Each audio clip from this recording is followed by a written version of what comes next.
Good morning, students. How are you? Okay, we are going to start your chapter Atoms and Molecules. कौन से chapter start कर रहे हैं? Atoms and Molecules. सबसे पहले आता है कि एटम क्या होता है? What is atom? It is the smallest particle of an element which may or may not exist independently. जो independently exist कर भी सकता और नहीं भी कर सकता. तो सबसे पहले हम किसके बारे में बात कर रहे हैं? Atom. It is the smallest particle. It is the smallest particle of an element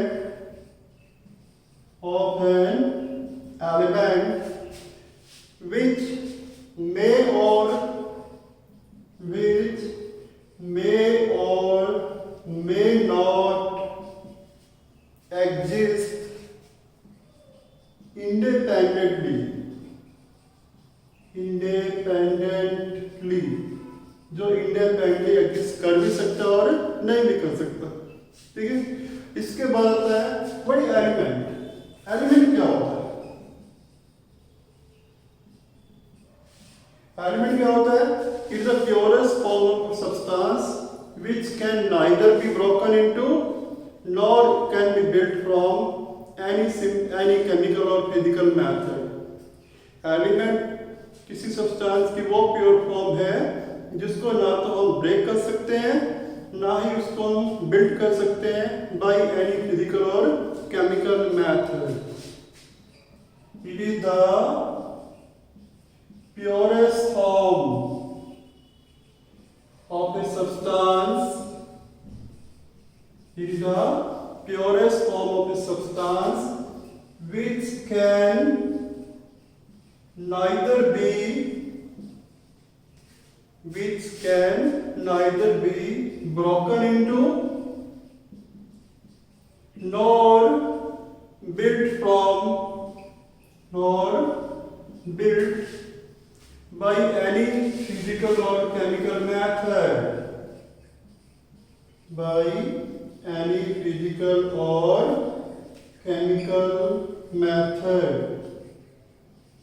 तो एलिमेंट की सब्सटेंस की वो प्योर फॉर्म है, ठीक है, जिसको ना तो आप कहीं से बिल्ड कर सकते हो ना उसको ब्रेक कर सकते हैं बाय एनी फिजिकल और chemical method.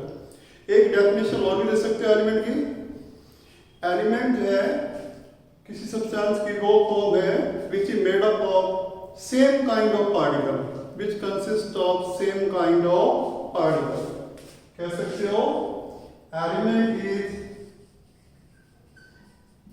the pure form of a substance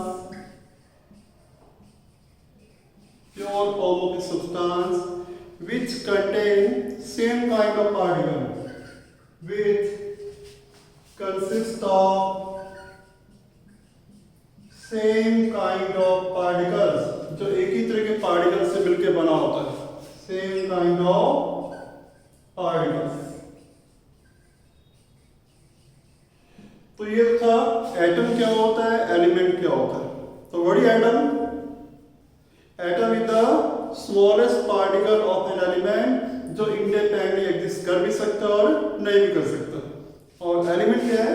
is the purest form of a substance which can neither be broken into nor it can be built by any chemical or physical method.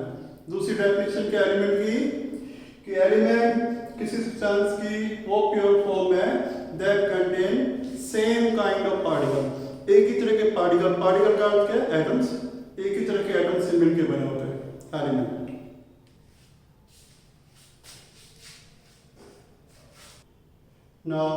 Now in this chapter, the first topic we have laws of chemical combination.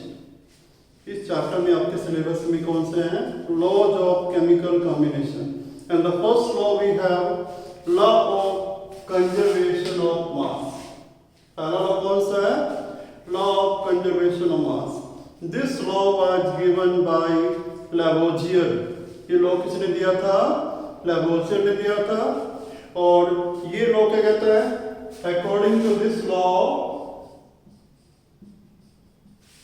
Mass can neither be created nor be destroyed in a chemical reaction. Mass can neither be created nor destroyed in a chemical reaction. एक definition तो ये है, एक definition आप और दे सकते हो, in all the physical and chemical change the total mass of reactant is equal to total mass of product. दूसरी डेफिनेशन क्या है, in all physical and chemical changes, in all physical and chemical changes the total mass of reactants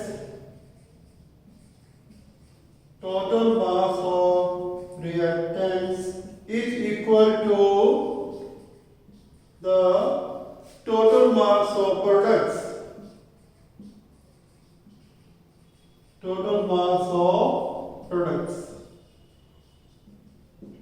कोई physical change हो, physical change का अर्थ क्या है, solid से liquid या लिक्विड से गैस, ठीक है। तो कोई फिजिकल चेंज हो या कोई केमिकल रिएक्शन हो, केमिकल चेंज में कोई केमिकल रिएक्शन हो, रिएक्टेंट का मास किसके इक्वल होना चाहिए, प्रोडक्ट के मास के इक्वल होना चाहिए। This is the law of conservation of mass. So अभी हमने बात की थी law of conservation of mass कि ड्यूरिंग एनी फिजिकल और chemical change the total mass of reactants is equal to total mass of products. अब ये हम प्रूव करने वाले हैं with the help of activity. ये जो डेफिनेशन है law of conservation of mass की, this is going to be prove with the help of activity, ठीक है। नाउ एक्टिविटी में क्या है, वी टेक टू सॉल्यूशन, दो सॉल्यूशन हम बनाते हैं। कौन सी सॉल्यूशन बनाते हैं, एक तो बेरियम क्लोराइड, दूसरा सोडियम सल्फेट, ठीक है। एक बेरियम क्लोराइड की 5% सॉल्यूशन बनाते हैं, एक 5% सॉल्यूशन किसका बनाते हैं हम, सोडियम सल्फेट, ठीक है। दो सॉल्यूशन हम सेपरेटली बना लेते हैं। फिर हम एक कॉनिकल फ्लास्क लेते हैं, दिस इज कॉनिकल फ्लास्क। ये जो फ्लास्क है वाली, इस पूरी फ्लास्क को हम क्या कहते हैं, कॉनिकल फ्लास्क। इस कॉनिकल फ्लास्क में हम कौन सी सॉल्यूशन लेते हैं, barium chloride. We take barium chloride solution in this flask. तो इस conical flask में solution लेंगे कौन सा, barium chloride का, ठीक है। और जो दूसरा solution हमने बनाया कौन सा बनाया है, सोडियम सल्फेट।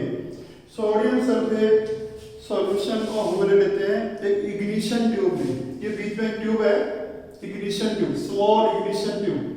तो इस इग्निशन ट्यूब में हमने क्या ले लिया, sodium sulphate, but we have taken sodium sulfate. So what we have done, we have prepared two solution, barium chloride and sodium sulfate. Barium chloride को हमने किस में ले लिया, कॉनिकल फ्लास्क में। सोडियम सल्फेट को हमने किस में ले लिया, इग्निशन ट्यूब में, और ऊपर कॉर्क लगा दिया। और जो ये इग्निशन ट्यूब है that is held with the help of thread से हमने इसको होल्ड किया हुआ है, ठीक है, इसको इग्निशन ट्यूब को, क्लियर। अब इस पूरी कॉनिकल फ्लास्क का हम वेट डिटरमाइन कर लेते हैं। इस कॉनिकल फ्लास्क का वेट डिटरमाइन करते हैं। इस कॉनिकल फ्लास्क में क्या क्या चीज है, एक तो बेरियम क्लोराइड का सॉल्यूशन है, दूसरा इग्निशन ट्यूब में किसका सॉल्यूशन है, सोडियम सल्फेट का, ठीक है। सो वे द फ्लास्क को हमने वे कर लिया केयरफुली। वे करने के बाद फिर हम क्या करते हैं, कॉनिकल फ्लास्क को टिल्ट करते हैं। इस कॉनिकल फ्लास्क को टिल्ट करते हैं। टिल्ट करने से क्या होगा, ये जो टेस्ट ट्यूब है, ये तो इग्निशन ट्यूब है, इसमें गिर जाएगी। और इग्निशन ट्यूब गिरने के बाद इग्निशन ट्यूब के अंदर जो आपका सोडियम सल्फेट है वो किस में मिक्स हो जाएगा, बेरियम क्लोराइड में, ठीक है। तो कॉनिकल फ्लास्क को जब टिल्ट करेंगे, कॉनिकल फ्लास्क को जब टिल्ट करोगे तो ये जो सोडियम सल्फेट सॉल्यूशन है इग्निशन ट्यूब में, ये बाहर निकल के किस में मिक्स हो जाएगा, बेरियम क्लोराइड में मिक्स हो जाएगा। मिक्स हो जाएगा तो बेरियम क्लोराइड और सोडियम सल्फेट की रिएक्शन हो जाएगी, और रिएक्शन होने के बाद क्या बन जाएंगे आपके पास, barium sulphate and sodium chloride. Barium sulphate के वाइट प्रेसिपिटेट बन जाएंगे प्लस सोडियम क्लोराइड बन जाएगा। तो this was before mixing, this is after mixing. जब दोनों सॉल्यूशन मिक्स हो गए, मिक्स होने के बाद क्या बन जाएगा, white precipitate of barium sulphate and sodium chloride is form. ठीक है, तो जब रिएक्शन हो जाएगा, इस कॉनिकल फ्लास्क का हम दोबारा वेट डिटरमाइन करेंगे आफ्टर मिक्सिंग। ठीक है, आफ्टर मिक्सिंग जब रिएक्शन हो जाएगा, ये प्रोडक्ट बन जाएंगे, इस कॉनिकल फ्लास्क का हम दोबारा वेट डिटरमाइन करते हैं। ठीक है, ठीक है ना। Now again weight the conical flask, conical flask का दोबारा वेट डिटरमाइन करो। तो कॉनिकल फ्लास्क का हम दोबारा वेट डिटरमाइन करते हैं प्रोडक्ट फॉर्म होने के बाद। नाउ क्या पाया गया, it was found that before the reaction जो वेट था वो आफ्टर द रिएक्शन वेट के इक्वल पाया गया। What was found? It was found that weight is same before and after the experiment। ठीक है, बिफोर मिक्सिंग जो वेट डिटरमाइन किया था, आफ्टर मिक्सिंग जो वेट डिटरमाइन किया गया, दोनों वेट इक्वल पाए गए। तो ये क्योंकि दोनों वेट इक्वल पाए गए, तो ये किसको प्रूव कर रहा है, लॉ ऑफ कंजर्वेशन ऑफ मास को प्रूव कर रहा है। क्योंकि लॉ ऑफ कंजर्वेशन ऑफ मास क्या कहता है, चाहे कोई फिजिकल चेंज हो चाहे कोई केमिकल चेंज हो, total mass of reactant must be equal to total mass of product. Reactant mean जो रिएक्शन करते हैं, कौन है रिएक्टेंट यहाँ पर, barium chloride and sodium sulphate, they are reactant. ठीक है, और रिएक्शन के बाद क्या बनते हैं, प्रोडक्ट। प्रोडक्ट कौन है यहाँ पर, barium sulphate and sodium chloride. तो बिफोर मिक्सिंग जो इसका पूरी कॉनिकल फ्लास्क का वेट था, आफ्टर मिक्सिंग जो कॉनिकल फ्लास्क का वेट है, उन दोनों का वेट इक्वल पाया गया। तो ये किसको प्रूव कर रहा है, law of conservation of mass. Now we have numerical on law of conservation of mass. अभी हमने law of conservation of mass किया है, एक्टिविटी भी किया है। Now we have numerical. ठीक है, न्यूमेरिकल है इस पे। Statement we have, in a reaction 5.3 gram of sodium carbonate were reacted with ethanoic acid। Sodium carbonate को इथेनोइक एसिड से रिएक्शन किया गया और क्या पाया गया, जो प्रोडक्ट बने, क्या प्रोडक्ट बने हैं, 8.2 gram of sodium ethanoic, 2.2 gram of carbon dioxide and 0.9 gram of water. ये प्रोडक्ट बने हैं। ठीक है, हमें क्या बताना है, show that these observation are in agreement with law of conservation of mass. हमें क्या प्रूव करना है कि ये जो ऑब्जर्वेशन आपको दी हुई है, ये लॉ ऑफ कंजर्वेशन ऑफ मास को प्रूव कर रही है। ठीक है, नाउ आपको मैंने बताया था, जो कंपाउंड आपस में रिएक्शन करते हैं उनको हम क्या कहते हैं, रिएक्टेंट। ठीक है, और रिएक्शन के बाद जो बनते हैं नए कंपाउंड, उनको हम क्या कहते हैं, प्रोडक्ट। तो जो कंपाउंड रिएक्शन करते हैं they are called reactant and the new compound formed are called product. अब हम इस पे देखो, क्वेश्चन देखो क्या लिखा हुआ है, सोडियम कार्बोनेट, सोडियम कार्बोनेट को किसके साथ मिक्स किया गया, किसके साथ रिएक्शन किया गया, इथेनोइक एसिड, इथेनोइक एसिड। इन दोनों कंपाउंड को मिक्स किया गया, इन दोनों की आपस में रिएक्शन की गई।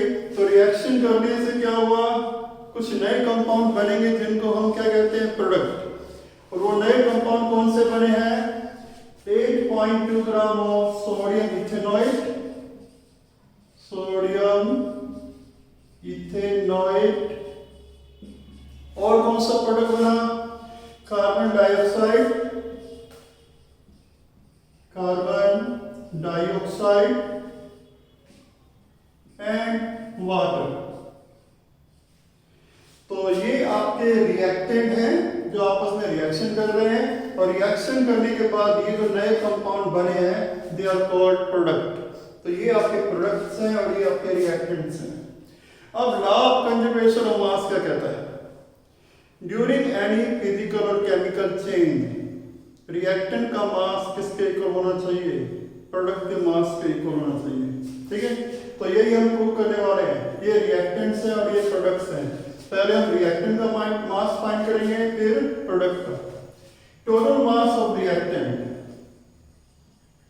टोटल मास ऑफ रिएक्टेंट, तो रिएक्टेंट आपके कौन से हैं? Sodium carbonate, mass of sodium carbonate plus mass of ethanoic acid, ethanoic acid. तो ये आपके रिएक्टेंट्स हैं। तो टोटल मास ऑफ रिएक्टेंट, इन दोनों का मास हम ऐड कर देंगे। सोडियम कार्बोनेट का मास कितना दरकार आपको? 5.3 और इथेनोइक एसिड का मास दरकार है 6 ग्राम। तो रिएक्टेंट का टोटल मास कितना आ गया? 11.3 ग्राम। तो this is the total mass of reactant. अब हम क्या फाइंड करने वाले हैं? Total mass of product. In product का मास कितना है? Total mass of products. अब प्रोडक्ट कौन कौन से हैं? Sodium, ethanoid, carbon dioxide and water. तो इन तीनों के मास को हम ऐड कर देंगे। Mass of sodium ethanoid plus mass of carbon dioxide, plus mass of water.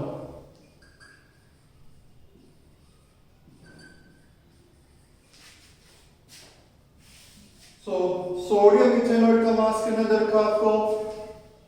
8.2 plus carbon dioxide का मास कितना है? 2.2। ठीक है, और वाटर का मास कितना दरकार आपको? 0.9 ग्राम, 0.9। तो इनको ऐड कर दो। 9 और 2 11 और 2 13, 3 और 8 11। Now you can see reactant का मास कितना आया? 11.3। प्रोडक्ट का मास भी कितना आ गया? 11.3। इक्वल आ गए। Now total mass of reactant, total mass of reactants किसके इक्वल आ गया? total mass of products, total mass of products। तो हम कह सकते हैं this prove law of conservation of mass. So this prove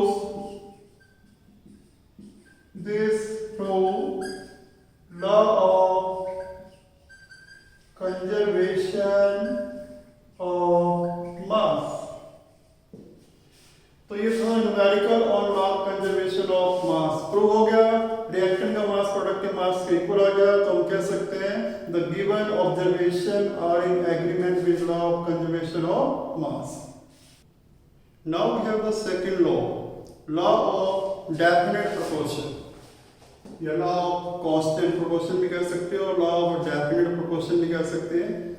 अब ये लॉ किसने दिया था? प्राउस्ट ने, PROUST। ठीक है, this law was given by Proust. अब ये लोग कहता है in a chemical substance the elements are always present in definite proportion by mass. ठीक है, कि कोई भी केमिकल सब्सटेंस हो उसके अंदर जो भी एलिमेंट्स हैं they are present in definite proportion by mass. इस डेफिनेशन को आप ऐसे भी डिफाइन कर सकते हैं, ए प्योर chemical compound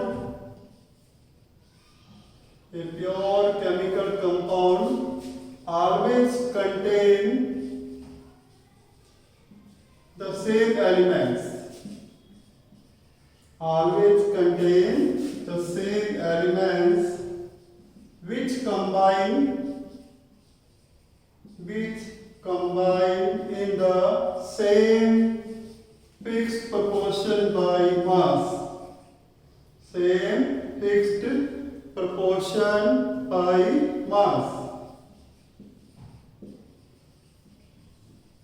तो दोनों डेफिनेशन का मीनिंग सेम है कि कोई भी प्योर केमिकल कंपाउंड अगर आपके पास है तो उसमें जो भी एलिमेंट्स हैं उनके मास का रेशियो क्या रहेगा, प्रोपोर्शन क्या रहेगा, फिक्स रहेगा। ठीक है, तो कोई भी प्योर केमिकल कंपाउंड हो उसमें एलिमेंट सेम रहेंगे और उन एलिमेंट के मास का रेशियो भी क्या रहेगा, सेम रहेगा, फिक्स रहेगा। फॉर एग्जांपल वाटर है, फॉर एग्जांपल वाटर का फॉर्मूला होता है H2O। वाटर का जो फॉर्मूला क्या होता है, H2O। वाटर आप कहीं से प्राप्त कर सकते हैं, रिवर से, सी से, टैप वाटर है, वेल वाटर है। तो पानी किसी भी सोर्स से आप प्राप्त कर लो, अगर वो प्योर है तो उसमें एलिमेंट कौन से होंगे, हाइड्रोजन एंड ऑक्सीजन। ठीक है, तो water obtained from any source, water obtained from any source, source का अर्थ क्या है, well water, river water, tap water, कहीं से प्राप्त करो। ठीक है, it always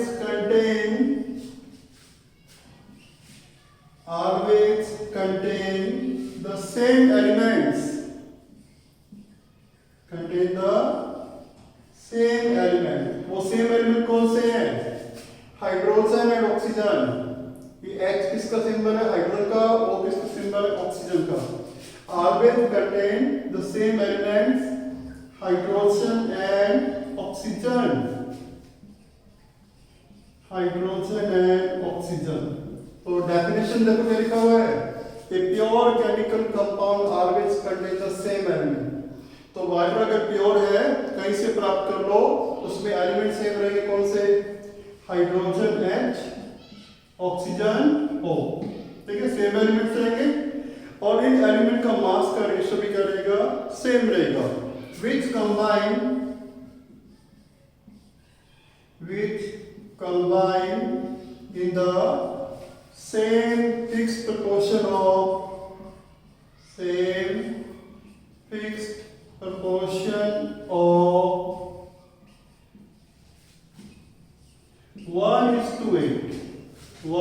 1:8 by mass। Water आप कहीं से प्राप्त कर लो, किसी भी सोर्स से आप प्राप्त कर लो, अगर वो प्योर है तो उसमें एलिमेंट सेम होंगे, कौन से, हाइड्रोजन एंड ऑक्सीजन, और उनके हाइड्रोजन और ऑक्सीजन के मास का रेशियो प्रोपोर्शन भी क्या रहेगा, सेम रहेगा, 1:8। ठीक है, वाटर आप कहीं से प्राप्त कर लो, एलिमेंट कौन से होंगे, हाइड्रोजन और ऑक्सीजन, और उनके मास का रेशियो क्या रहता है, 1:8 by mass।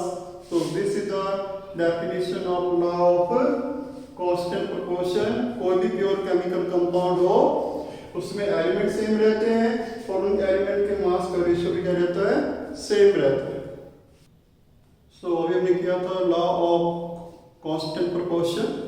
ठीक है, उसी पे क्वेश्चन दे रखा आपको, न्यूमेरिकल है, hydrogen and oxygen combine in the ratio 1:8 by mass। कि हाइड्रोजन और ऑक्सीजन कितनी रेशियो में कंबाइन करते हैं, 1:8 by mass to form water. ठीक है, अब हमारा क्वेश्चन क्या है, what weight of oxygen gas would be required to react completely with 3 gram of hydrogen gas. ठीक है, तो what we are given, hydrogen oxygen जो है किस रेशियो में कंबाइन कर रहे हैं, 1:8। 1:8 का अर्थ क्या है, हाइड्रोजन का मास अगर 1 होगा, ऑक्सीजन का मास कितना होगा, 8। ठीक है, हाइड्रोजन का मास अगर 1 है तो ऑक्सीजन का कितना है, 8। तो यहां से हम क्या कह सकते हैं, 1 gram of hydrogen react with oxygen how much, 8 ग्राम। ठीक है, 1 ग्राम हाइड्रोजन किससे कंबाइन कर रहा है, 8 ग्राम। तो हाइड्रोजन और ऑक्सीजन कंबाइन कर रहे हैं, किस रेशियो में कंबाइन कर रहे हैं, 1:8। तो हाइड्रोजन का मास अगर 1 है तो ऑक्सीजन का मास कितना है, 8। तो 1 gram of hydrogen react with 8 gram of oxygen. So हमारा क्वेश्चन क्या है, 3 ग्राम हाइड्रोजन कितने ऑक्सीजन से रिएक्शन करेगा। So 3 gram of hydrogen will react with oxygen how much, 1 gram कर रहा है कितने ग्राम से, 8 ग्राम ऑक्सीजन से। तो 3 ग्राम हाइड्रोजन किससे रिएक्शन करेगा, 8 into 3 24 gram. So 3 gram of hydrogen will react with 24 gram of oxygen. So this is the question from your LCM.